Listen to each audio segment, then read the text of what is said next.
What's going on, everyone? The Los Angeles Lakers are still continuing to struggle and now are 2-7. Russell Westbrook has really kind of flipped the script, changed the mold, and has been fantastic. He's been great.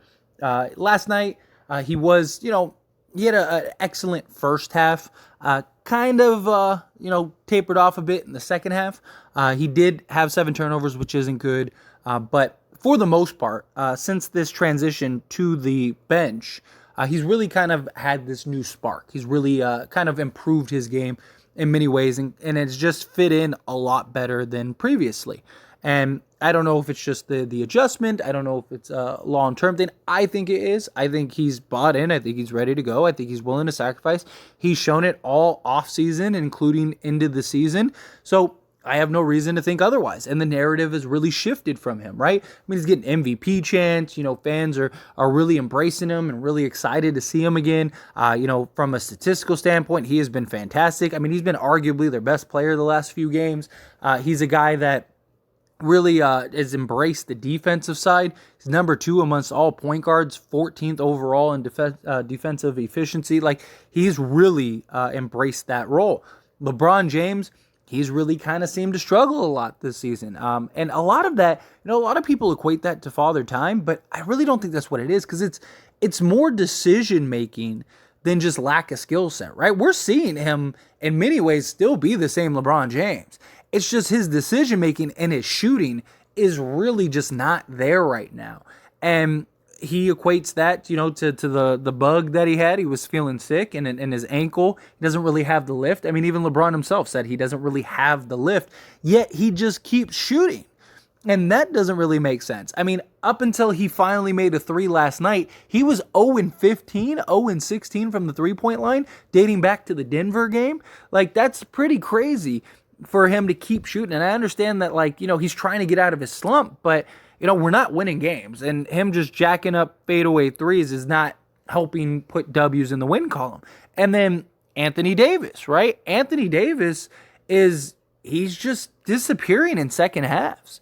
Seriously, I don't know what is going on with Anthony Davis. There are moments where he looks like he's a top 5 guy in the league and absolutely just dominating and incredible. Defensively, he's been great. I mean, you can make an argument that he could be Defensive Player of the Year this year. He has just been everywhere on the defensive end. He has been like the anchor of the defense for this Lakers team, but he's not dominating. Like last night, for example, he has, 16 points in the first half and then 3 in the second half. And then the game before that, he scored 2 points in the second half. And the whole conversation, the whole narrative is like, how do we get Anthony Davis involved in the offense? How do you feed him the ball? This and the other. Like, they got to figure it out, but it also got to be Anthony Davis himself demanding the ball. Give me, position yourself for, Russell Westbrook, LeBron James, guys like that, to get him the ball. And he's got to demand that presence, demand the ball in the paint, and he's just not doing it. His shot isn't falling, right? We heard the excuses. Oh, I broke my finger, my foot fell off. Like, all these excuses about why he couldn't shoot last season, and it hasn't improved.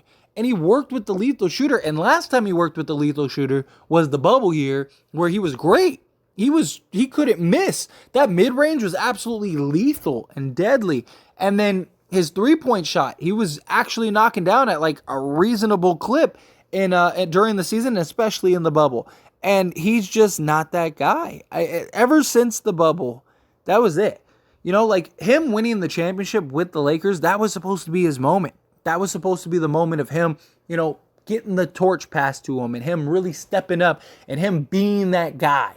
Him coming in and just taking over the franchise and taking the keys from LeBron, and LeBron taking a step back.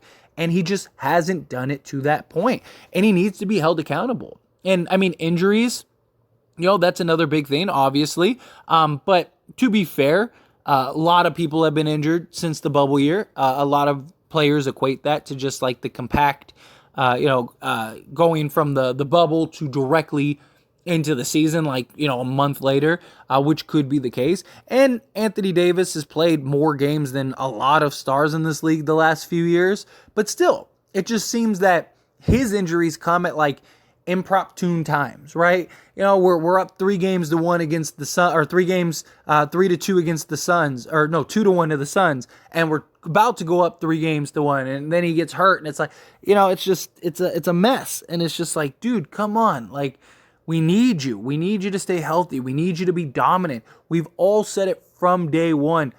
We're gonna go as far as Anthony Davis carries us. That's it. We go as far as Anthony Davis carries us. And so far, he's not carrying us. He's supposed to be the best guy on the court night in and night out, unless we're playing, Giannis or like Luka or something. Outside of that, he's supposed to be the best player. He's supposed to be the most dominant player. And he shows signs of that. He has moments of it. He has moments, like he'll have stretches and you're just like, this is a real person. Like, this is a real NBA player. You see moments and he'll have like a 2-minute stretch where it's just like, is this guy the best player on the planet? And then like a minute later, you're like, oh, yep, nope, definitely not. It's so crazy. It's such a roller coaster ride. He's just so inconsistent with his play. And they say that he's kind of getting back in the swing of things. The nagging back injury is starting to get better and starting to go away. Okay, great. That's fine. But like injuries, I don't understand how he can equate injuries to his play as of late. Because here's the thing. If he started games terrible and the nagging injury was part of it, and then he picked it up towards like the back end of games, I could understand that. But he's not. It's actually the opposite. And the reason I mean that is because once he starts playing, the more he plays, the more it shouldn't affect him because of adrenaline and just emotion and just everything, right? Like, he's competing.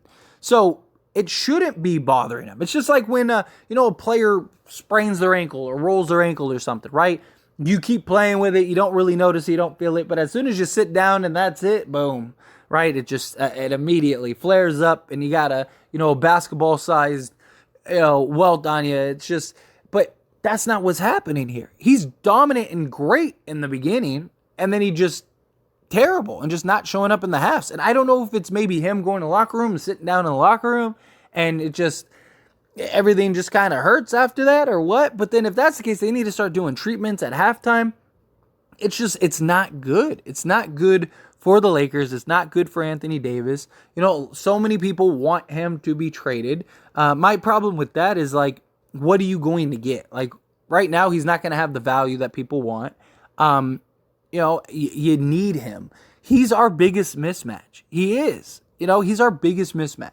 Because everyone his size can't stick up with him. And anybody that's smaller than him, he's just too talented, too tall, too big, too skilled, that he could just, he's a bucket. But he's not playing as such. Like, for him to have 14 at halftime, or 16 at halftime, this should have easily been a 30-point game. And it wasn't. And it's just like, come on, man. Like, we need you to step up. Like against Utah. Like, he should have had a 30-point performance.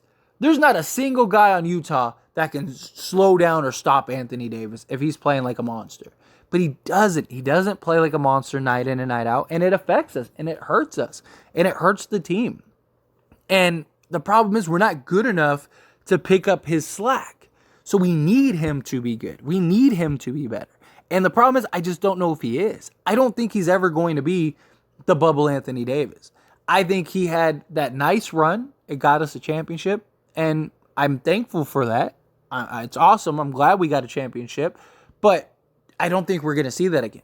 I just don't.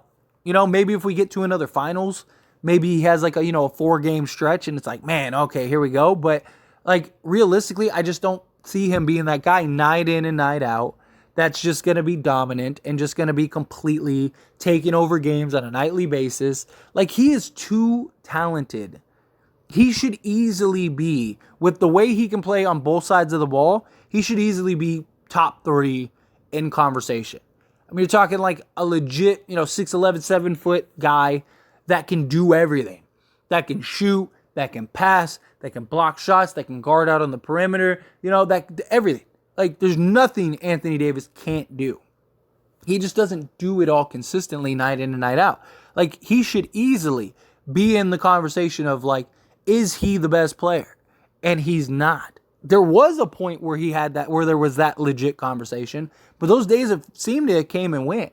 And I don't know if it's all the nagging injuries. I don't know what it is, but he's got to figure it out. We need him. The only way we're going to win games and turn the season around is if Anthony Davis can get back to being a monster. I'm not saying he has to put up, 40 a night, but he's got to be at least, a 25 plus a night guy. He's too good. There's no way he shouldn't be. Like if he's going up against Embiid, okay, maybe, right? Embiid's, a great defender. If he's going up against Giannis and Giannis is guarding him, okay, maybe. Maybe he doesn't. But outside of those two, there should not be a game that he doesn't put up 25 plus. There just shouldn't be. Obviously, everyone has bad games. I'm not talking about the bad game. I'm not talking about the game where, it was just a bad game, right? I'm talking about, like, for the most part, night in and night out. Let's say he plays 70 games. He should be having at least, 60 of those 70 games where he's putting up 25 plus. So, I don't know. We'll see. But as always, this is a discussion, so I want to hear from you. Let me know your thoughts and opinions down in the comments below. What do you think of Anthony Davis? Are you disappointed in Anthony Davis? Are you not? Do you think that he has the capability of turning around and getting consistent? It's just inexcusable to me. It's inexcusable to put up 3 points and then 2 points in consecutive games in the second half. It's just inexcusable. Inexcusable. But again, love to hear your thoughts and opinions, good, bad, ugly, somewhere in between. Let me know down in the comments below.